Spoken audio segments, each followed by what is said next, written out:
DSM panel members and the pharmaceutical industry. I contacted Dr. Sheldon Krimsky because of his expertise in conflict of interest policy, and together we designed a study using what we referred to as multimodal screening techniques. When I met Lisa, I already had a framework that I developed. I wrote a book in 2003 called Science and the Private Interest. It was the result of about 20 years of accumulating information and data.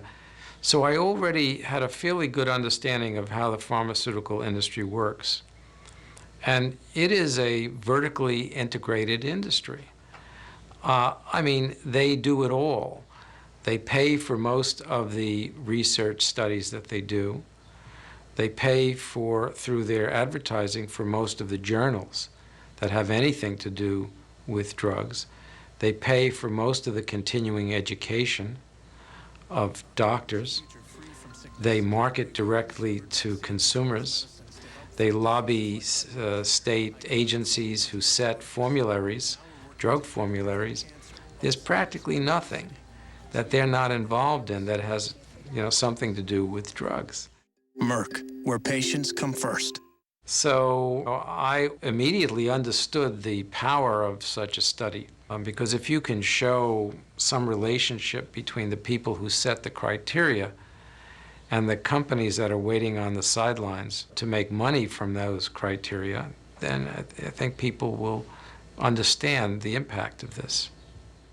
When we were looking at the financial associations between panel members and the pharmaceutical industry, we looked at psychiatric journals that had conflict of interest policies and reviewed the various panel members to see what kind of financial associations they were disclosing. We also submitted the names of the DSM panel members to the U.S. Patent and Trademark Database to see if anyone had intellectual property in a drug that would be influenced or potentially influenced by a DSM category or diagnosis. What Cosgrove and Krimsky discovered should have rocked the medical establishment. They uncovered financial associations so pervasive that they call into question the integrity of almost every diagnosis in the DSM. I think the data really speak for themselves. The strongest statistics include the panel members for the mood disorders and schizophrenia and psychotic disorders. 100% of those panel members, and yes, that's right, every single panel member has financial associations with the pharmaceutical industry.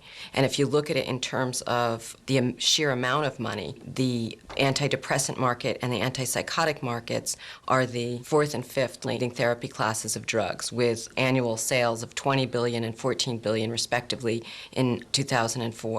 The argument is, well, we're getting the best people. The best people are consulting for the industry, and therefore the concept of disinterestedness is completely destroyed. There is no such thing as disinterestedness in that situation.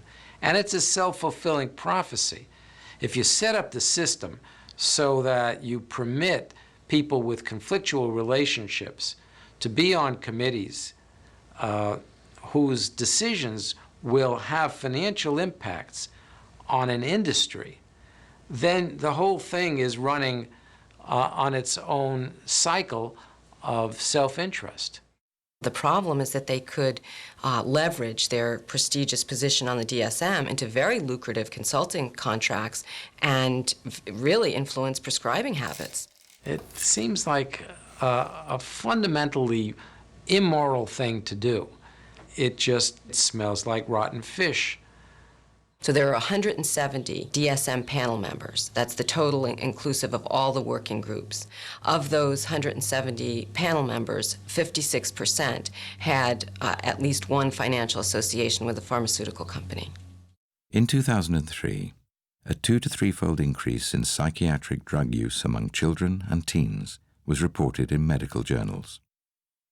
Between 2002 and 2005, prescriptions of antipsychotic medications to children rose by 50%. If left unchecked, the numbers of future leaders on these drugs are certain to rise, fueled by the cozy relationship between DSM panel members, the drug companies, and the FDA. Depression is a serious medical condition that affects your mood and disrupts your daily life. While the cause is unknown, a chemical imbalance could be the reason. Prescription Zoloft works to correct this imbalance. This is the happy Zoloft rock, known worldwide as one of the most lovable icons ever created by Madison Avenue. What bothers me is the happy Zoloft rock. It's just rolling along, it's friends with the butterfly. Every time I see that commercial, I feel sick. I'm like, Zoloft killed my sister. Zoloft is not butterflies. Like the infamous Joe Camel, who made it seem cool to smoke, the happy Zoloft rock communicated to children that it was okay to use antidepressants. I was talking about that commercial one day at lunch, and this girl sitting down the table from me was saying, "Oh, but I love the happy rock. It's so cute." I was so angry. Like, she obviously had no idea what she was talking about, but that's the kind of advertising that bothers me. Caroline Downing knows from whence she speaks.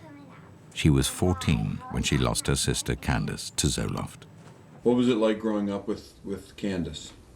It was fun. I mean, we were always really close, but we were different enough that we had our own friends.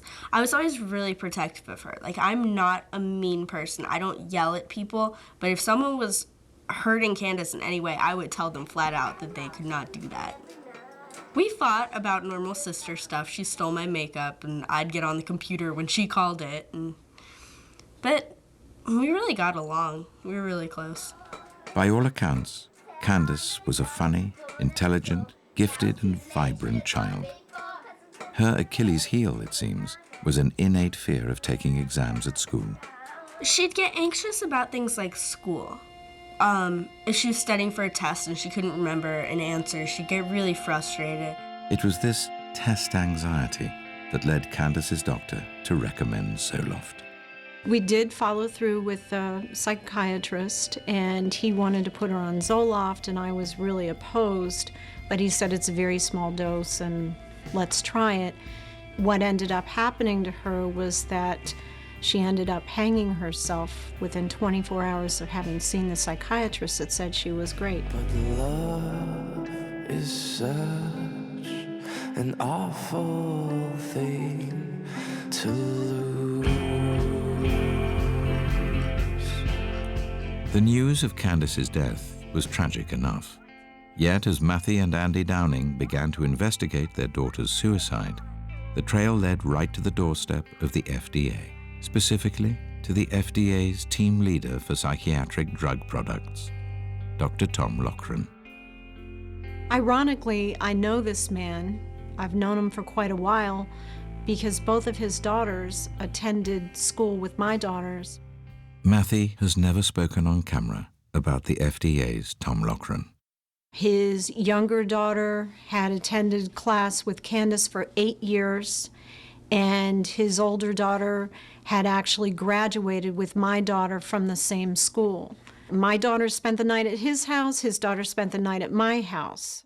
What the Downings didn't realize, however, was how deeply Tom Loughran was involved in the entire Prozac, Zoloft, Paxil, SSRI saga.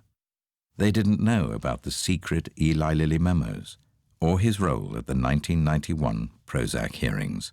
We've had the opportunity and have taken depositions of some of the senior officials at FDA, some of the people we find as the original culprits, the problem at FDA, Dr. Bob Temple, Thomas Loughran is horribly guilty. All these same individuals were involved back in the early 90s when this risk was being raised and identified, and rather than pursuing safety concerns or requiring drug companies to do more to determine if this is of serious risk, they look the other way.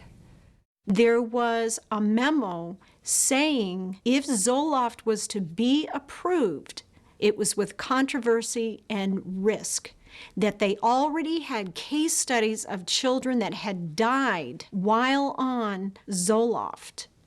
When I became upset was when I looked at the signature of the approval, and it was Tom Loughran's. He's the doctor that approved Zoloft for children. In May of 2007, a quarter of a century after evidence of suicides, murders, and other violent acts began to surface, Tom Loughran and the FDA finally approved a black box warning on antidepressants for children and young adults only.